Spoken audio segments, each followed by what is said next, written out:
I have a unique problem. I find it hard to navigate between windows on my screen. It takes me out of my zone. I might already be in deep work, and then suddenly, I need to switch to another window. I have to let go of the mouse, press the arrow key, and repeat that several times. Feels like a waste of time. Then, an idea comes to mind. I want to see if I can work and edit videos faster using a controller. Since it has buttons I could map to Alt+Tab and use the D-pad for navigation. But as a casual user, I don't know where to start. Will this even work?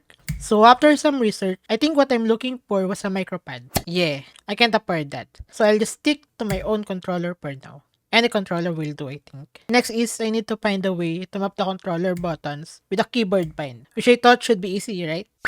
There's a lot of way to do it. And to save you time, I'll just say that I think the best that I have tried was this AntiMicroX or ReWASD. AntiMicroX is free, but I find several glitches and it might not be reliable. And ReWASD is around 40 bucks for a lifetime version. It's reliable, but it's kinda costly. So you need to pick your poison. I settled for the AntiMicroX because it was free. Back on the window navigation, I was able to easily map the Alt and Tab button on the left button of my controller. Then assign D-pad to arrow keys, and my problem is solved. Now I can navigate with ease with just one hand. But wait, what should I do now with the other keyboards? Map them out, of course. So I map my left trigger button for space. So this will allow me to play and pause easier on my timeline.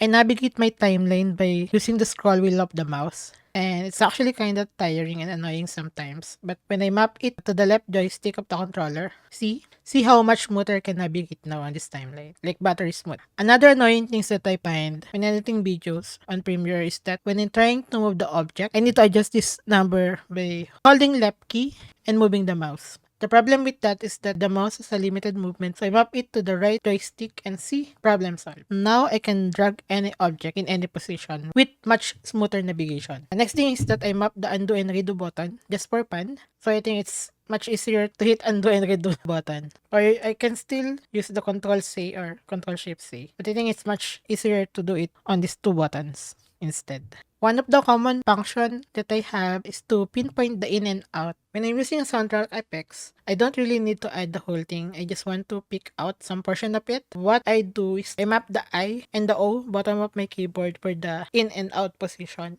The problem here is that I need to let go of the mouse to hit that I and O button. So as a workaround, I map it to the X and Y button of the controller, and now I can hit it much better. Now I don't need to let go of the mouse and hit the X and Y button of the controller instead. Same thing with the in and out. Initially, I map it to the comma and that icon of the keyboard, but the same problem occurs that I need to let go of the mouse to hit that button. So now I map it to the A and B of the controller for the in and out effects on the keyframes. So in general, what I'm trying to achieve is that I want to retain my right hand on the mouse without moving it around on the keyboard, and then I use my left hand to navigate this portion of the keyboard. I think it's more easier and streamlined that way. I love adding markers to the timeline. I use it to tell chapters or as a reminder that I will be adding transitions on that section of the timeline. I think the default shortcut for the marker is M. I map it to the controller so I can just pop as many markers on the timeline. But the good thing is that when I press the M marker again, I can modify the marker's color as well. Definitely a good thing. I think this is the best thing that I like on the Adobe Premiere that was not on Canva.